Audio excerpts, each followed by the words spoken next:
acontecimiento enigmático que muchos ven como indicio del cumplimiento de antiguas profecías.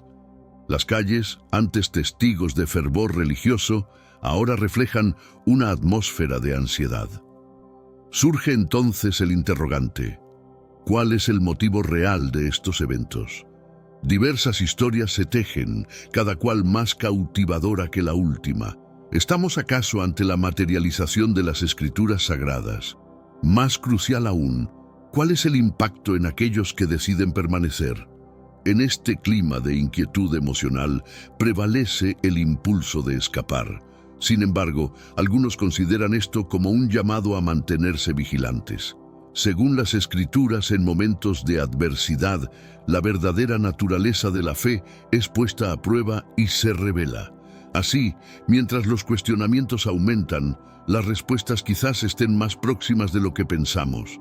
Prepárate, ya que la indagación para descifrar estos misterios apenas inicia. En el libro de Joel se menciona una promesa divina: los ancianos tendrán sueños y los jóvenes visiones. Joel 2:28. Aquí radica un elemento intrigante.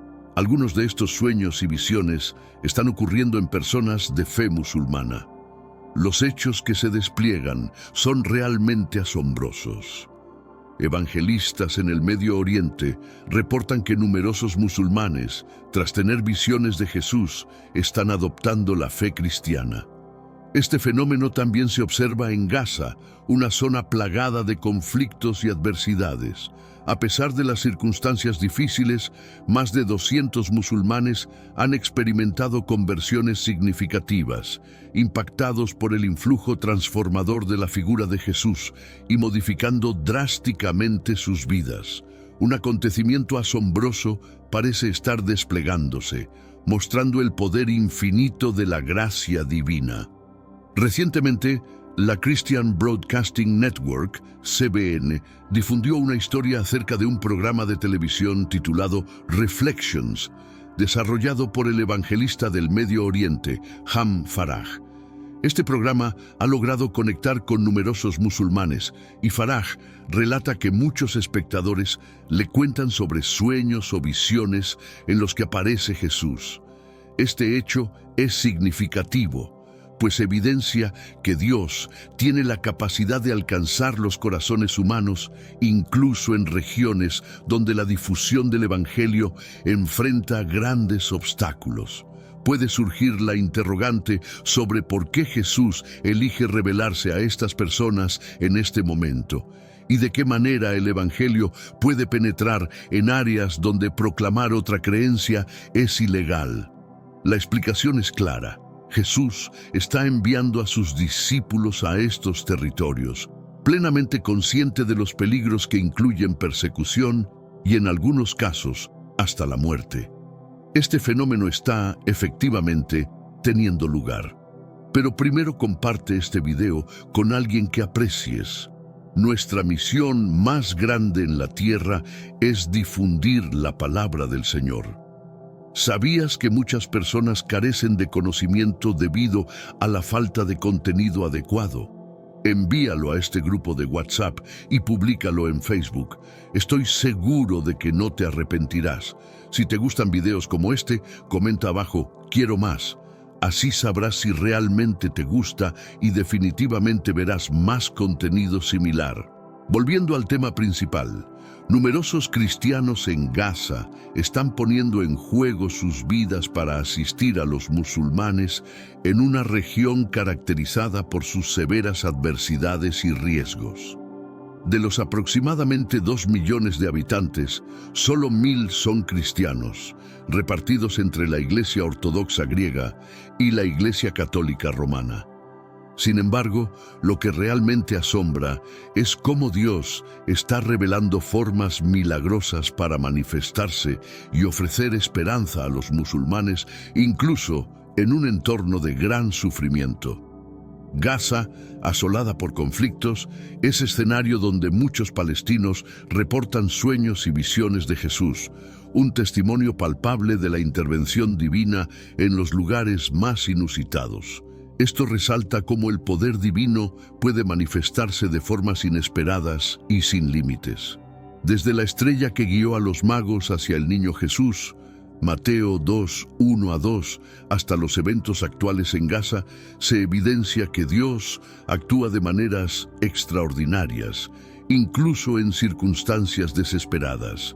Es notable que, en un contexto de guerra y dolor, centenares de musulmanes están adoptando el cristianismo tras experimentar visiones y sueños sobre Jesús. Estos encuentros han sido transformadores, inyectando esperanza y paz en un entorno dominado por el conflicto. El mundo está poniendo sus ojos en Gaza, intentando comprender este milagro. Muchos, previamente seguidores de otras creencias, están replanteando sus convicciones y buscando explicaciones ante lo que parece ser una clara intervención divina. Incluso en tiempos de gran adversidad, la fe nos muestra que los milagros son aún posibles. Para entender mejor este fenómeno, es esencial recordar que los musulmanes se consideran descendientes de Ismael, hijo de Abraham e Hagar, Génesis 16:15, lo que establece un vínculo ancestral con los israelitas. Aunque hay diferencias significativas y conflictos históricos, este lazo persiste. En la tradición musulmana, Jesús es visto como un profeta venerado, no como el Hijo de Dios, y se espera que regrese al final de los tiempos para liderar a los musulmanes contra el anticristo, conocido como Dajjal, y fomentar la paz entre las religiones.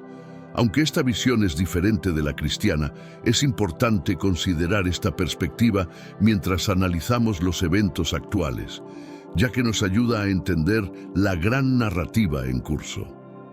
Esta ola de conversiones y milagros en Gaza es un poderoso testimonio de la gracia de Dios, capaz de transformar corazones e iluminar incluso los momentos más oscuros.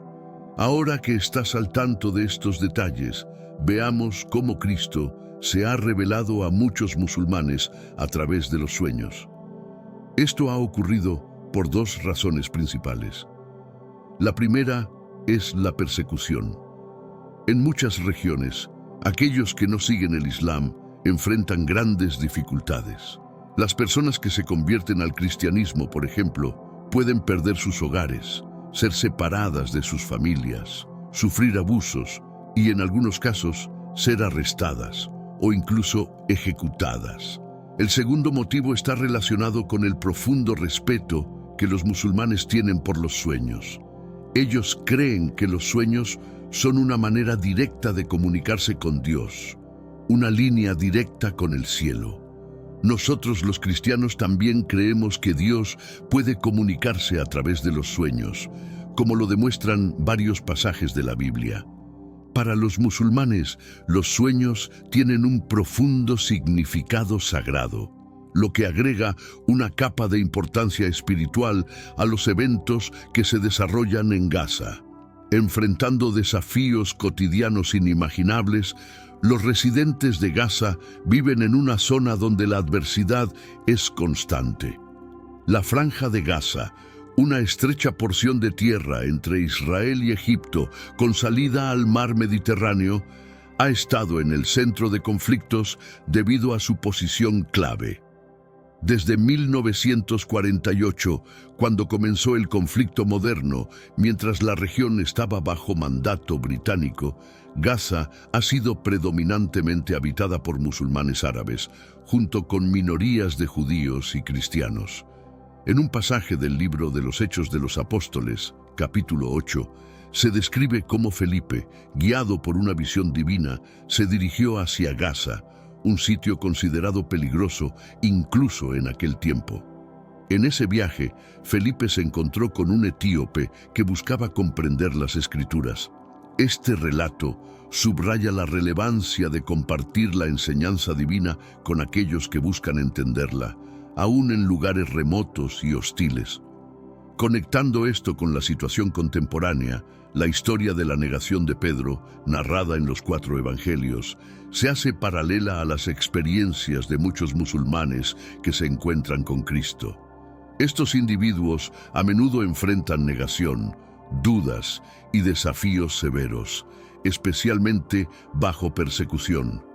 El fallo de Pedro al negar a Jesús fue severo, pero al igual que Pedro encontró redención, muchos que han visto a Jesús en sueños hallan salvación y esperanza, incluso en los momentos más duros. Los testimonios emergentes de Gaza ilustran cómo, a pesar de las tremendas dificultades, el poder divino sigue activo, manifestándose de maneras asombrosas y transformadoras. La historia de Pedro, uno de los discípulos más cercanos a Jesús, que lo negó 3 veces, sirve de ejemplo. Este relato revela que incluso los seguidores más leales pueden errar. Pedro, cercano a Jesús, se dejó llevar por el temor durante el arresto de Jesús. En vez de reconocerse como seguidor de Cristo, Pedro lo negó 3 veces. Podríamos pensar que nunca cometeríamos tal acto, pero a menudo nuestras acciones sugieren un distanciamiento de lo divino. No solo son las palabras, sino nuestras actitudes las que muestran desapego. El enemigo nos incita a caer y luego nos denuncia ante Dios, como si dijera, mira lo que han hecho. Sin embargo, la gran noticia es que Dios es un ser de inmensa gracia, perdón y amor. Incluso cuando erramos, Él está dispuesto a perdonarnos si nos arrepentimos. Esto fue lo que le ocurrió a Pedro y puede sucedernos a nosotros también. Jesús fue aprehendido en el jardín de Getsemaní, posiblemente después de medianoche. Tras ser capturado, fue llevado ante el sumo sacerdote Caifás, quien, pese a su posición, estaba influenciado por su suegro Ananías, una figura prominente en aquel tiempo. Mientras tanto, Pedro seguía a Jesús a distancia, temiendo ser reconocido. Después del arresto, los otros discípulos se dispersaron, pero Pedro y otro discípulo, probablemente Juan, siguieron a la multitud hasta el patio del sumo sacerdote. Juan logró entrar porque conocía al sumo sacerdote, mientras que Pedro se quedó afuera. Cuando una sirvienta lo vio y le preguntó si era un seguidor de Jesús, Pedro lo negó. Se calentaba alrededor de un fuego, pero estaba angustiado, recordando las palabras de Jesús que habían predicho esta situación. Pedro, quien había prometido nunca abandonar a su maestro, ahora cargaba con el peso de la culpa. Aunque era valiente, no estaba preparado para enfrentar esta situación. Esta historia nos recuerda que, a pesar de nuestras intenciones, todos podemos fallar en ocasiones. Sin embargo, como Pedro, podemos aprender de nuestros errores, volver a Dios y seguir adelante, seguros de que Él siempre nos recibe con amor. Reflexionemos sobre cómo Dios usa nuestras debilidades para enseñarnos y transformarnos. Incluso cuando cometemos errores o no cumplimos con las expectativas de Dios, Él nunca nos abandona. Dios nos guía para que podamos comprender mejor sus planes para nuestras vidas. Un claro ejemplo de esto es lo que está ocurriendo actualmente en la Franja de Gaza, un lugar lleno de conflictos y dificultades. Incluso en los momentos más oscuros, Dios está presente y actúa. Justo como Dios moldeó la vida de Pedro a través de sus errores, Él hace lo mismo con nosotros. Pedro, uno de los discípulos más cercanos a Jesús, tenía una gran confianza en sí mismo. Creía que nunca renegaría o traicionaría a Jesús. Sin embargo, como nos advierte Pablo en 1 Corintios 10:12, esta autoconfianza puede hacernos vulnerables a los ataques del enemigo. Pedro tuvo que enfrentar esta debilidad para aprender a confiar más en Jesús que en sus propias fuerzas. Este proceso de transformación, mencionado por Pablo en 2 Corintios 3:18, es como una metamorfosis, un cambio profundo en nuestro ser. Dios no solo se preocupa por nuestra felicidad inmediata, sino por la formación de nuestro carácter. Él desea que, a través de las pruebas y dificultades, aprendamos a depender más de Él, en lugar de confiar solo en nuestras capacidades. Volviendo a la historia de Pedro, podemos imaginar el miedo que sentía mientras seguía a Jesús a distancia la noche de su arresto. En el jardín de Getsemaní, Pedro presenció el poder de Jesús, quien con solo palabras hizo caer a los soldados. Pedro se habrá preguntado por qué Jesús había permitido ser arrestado. Valientemente, Pedro siguió hasta el palacio del sumo sacerdote, esperando ver cómo se desarrollarían los eventos. Allí, Jesús fue llevado para ser interrogado por Ananías, mientras Caifás preparaba el juicio. Juan, otro discípulo, logró entrar al patio porque conocía al sumo sacerdote, mientras que Pedro se quedó afuera, temiendo ser identificado como seguidor de Jesús. Cuando finalmente entró, la situación empeoró. Una sirvienta lo reconoció y lo acusó de ser un discípulo de Jesús, y Pedro, temiendo las consecuencias, negó por primera vez. Más tarde, cerca de un fuego, fue acusado de nuevo y negó otra vez. La presión aumentaba y la tensión crecía. Cuando otra persona lo acusó por tercera vez, Pedro, abrumado por el miedo, negó conocer a Jesús.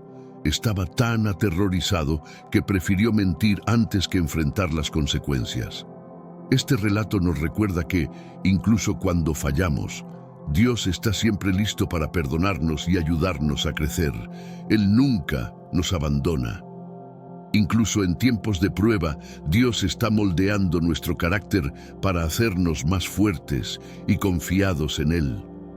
Un momento particularmente significativo fue cuando Pedro, bajo intensa presión, fue desafiado por alguien que reconoció a Malco, el hombre al cual Pedro había cortado la oreja en el Jardín de los Olivos. La persona preguntó: «¿No te vi con Jesús en el Jardín de los Olivos?». Juan 18:26. Podemos imaginar la angustia de Pedro al ser confrontado de esta manera, con muchas personas alrededor mirándolo con sospecha. Pedro estaba bajo tal presión y tenía tanto miedo que terminó haciendo algo impensable. Comenzó a jurar e incluso a maldecir, diciendo que si estaba mintiendo sobre no conocer a Jesús, merecía una muerte violenta. Desesperado declaró: «No conozco a ese hombre». En el Evangelio de Mateo 26, 73 a 75, leemos que justo después de sus palabras, el gallo cantó. En ese momento, Pedro recordó lo que Jesús le había dicho: «Antes de que el gallo cante, me negarás 3 veces». Con el corazón lleno de culpa, salió y lloró amargamente. Este episodio es muy significativo porque nos muestra que incluso aquellos que están más cerca de Jesús pueden equivocarse.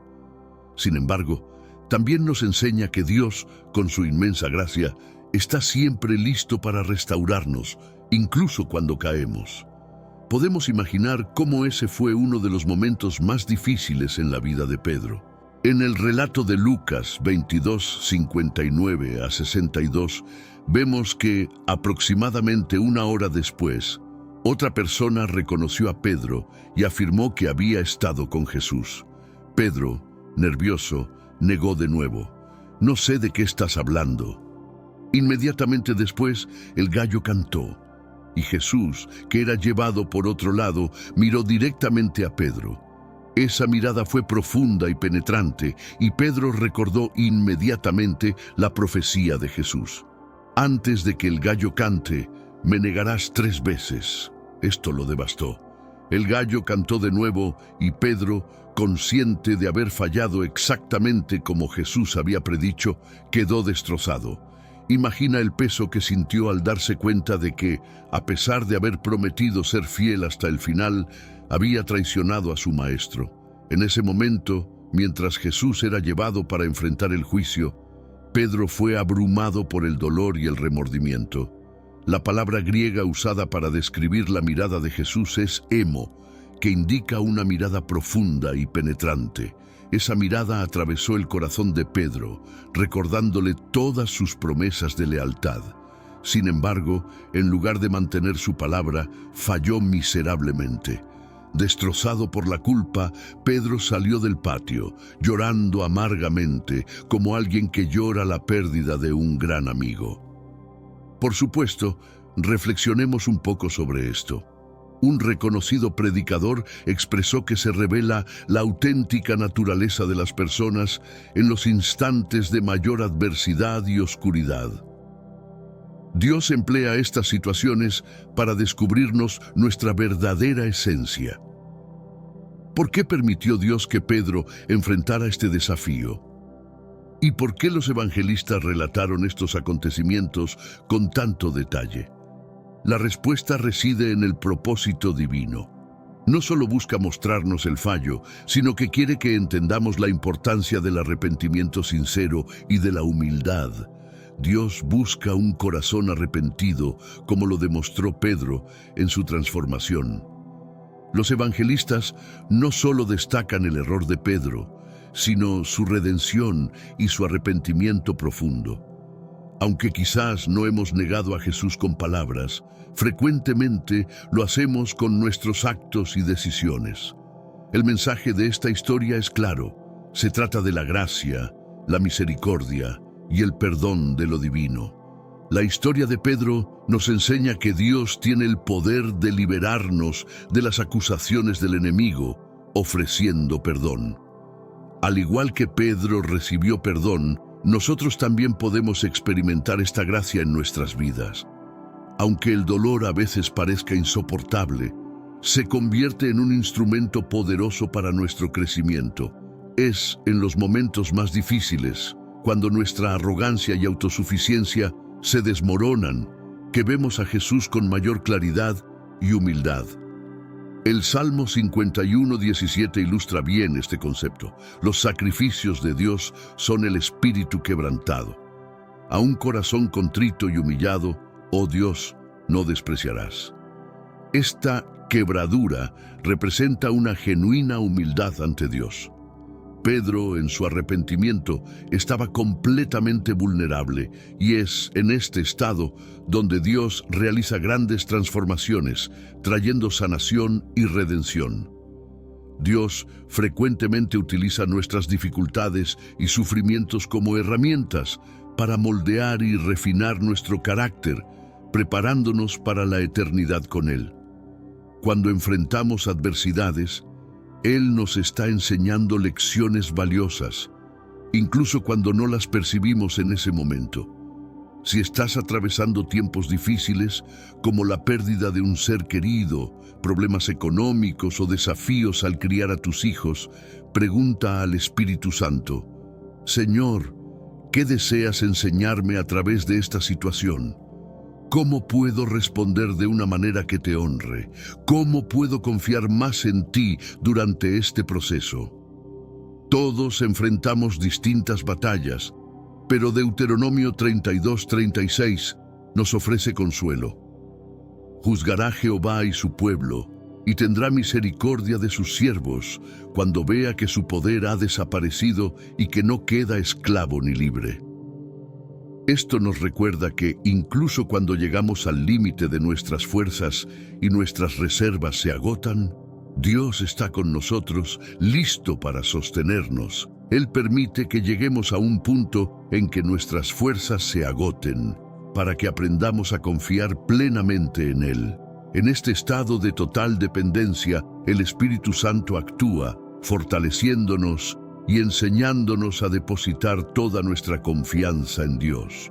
Son precisamente en estos momentos de debilidad y desesperación cuando Dios interviene para luchar por nosotros. Cuando alcanzamos nuestros límites sin saber cómo continuar, es en esas circunstancias que Dios realiza su obra más profunda en nuestras vidas. El apóstol Pablo nos recuerda que, paradójicamente, es en nuestra debilidad donde encontramos la verdadera fuerza en Dios.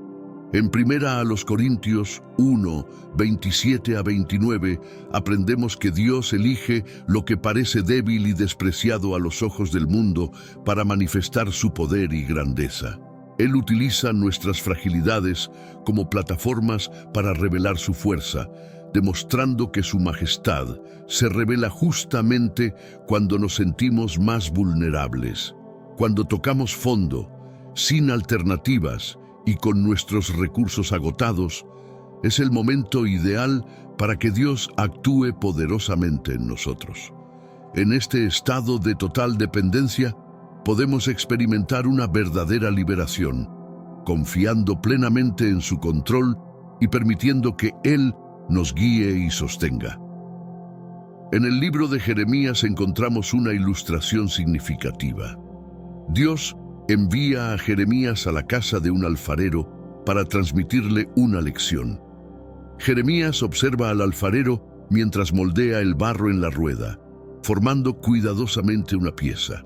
Sin embargo, en un momento dado, la pieza se arruina y el alfarero pacientemente rehace el trabajo, amasando de nuevo el barro y comenzando el proceso nuevamente. Esta escena simboliza cómo Dios, al igual que el alfarero moldea el barro, también moldea nuestras vidas. Él utiliza los desafíos y las dificultades como herramientas para transformarnos.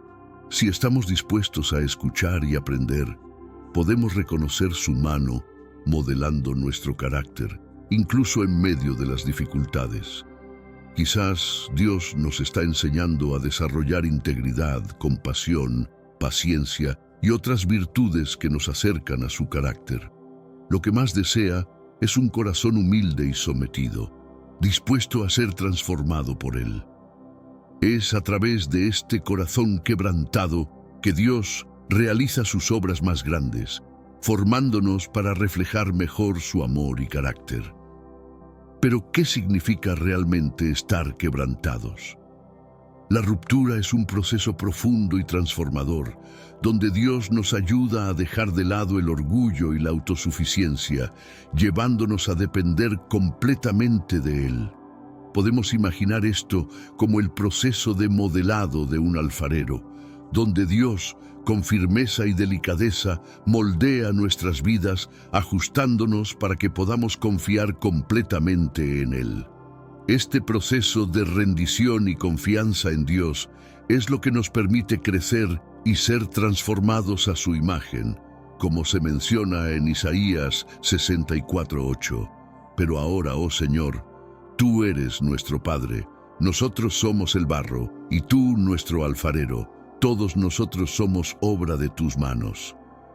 John Collinson, un virrey inglés, expresó esta idea de manera muy profunda, y sus palabras han permanecido conmigo durante muchos años. Dijo que seguir la voluntad de Dios a menudo significa enfrentar incomprensiones y rechazos, incluso por parte de personas cercanas. Es interesante recordar que incluso los hermanos de Jesús, por un tiempo, no comprendieron completamente quién era Él. Juan 7:5. Esto nos muestra que, al igual que Jesús fue malinterpretado, también nosotros podemos pasar por situaciones similares, y aceptarlo con humildad es parte del proceso de ruptura interior.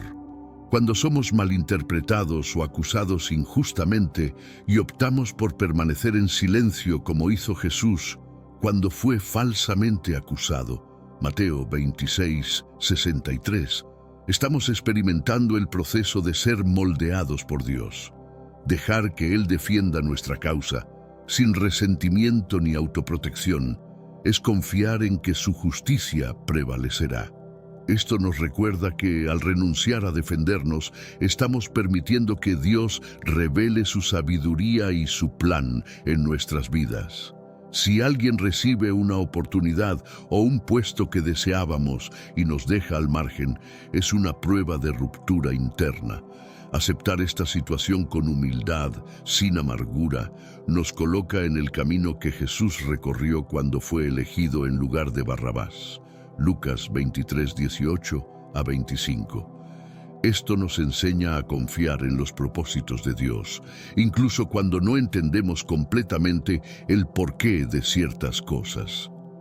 Cuando nuestros esfuerzos y planes parecen fracasar debido a las acciones o ambiciones de otros, recordar que Jesús aceptó su crucifixión como parte del plan más grande de Dios, Filipenses 2:8, nos ayuda a aceptar el fracaso con dignidad.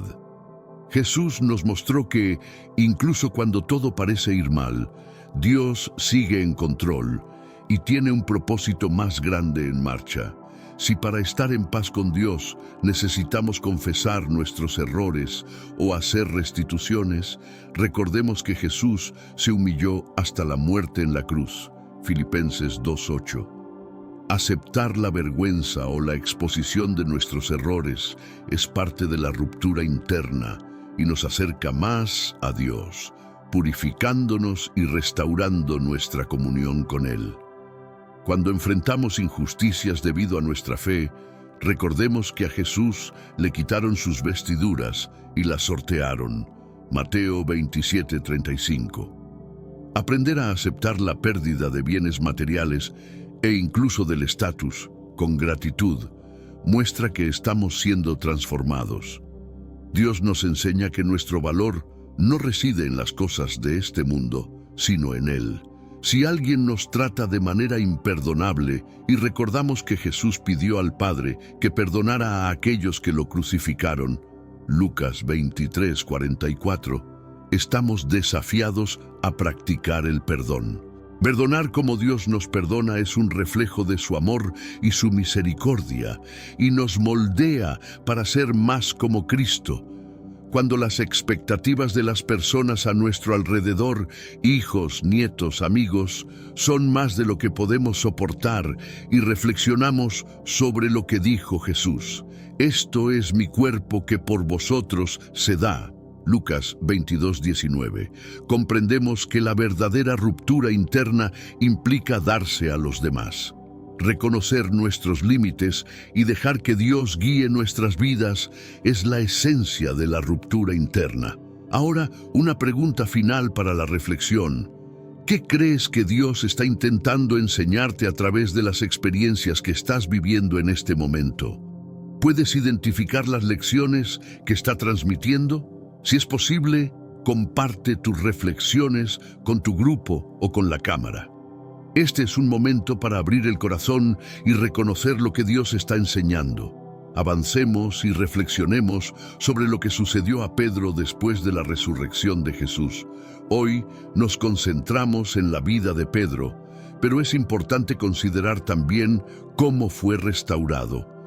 Exploremos los eventos de aquella noche angustiosa y las primeras horas del día siguiente para ver cómo Pedro fue restaurado después de la resurrección.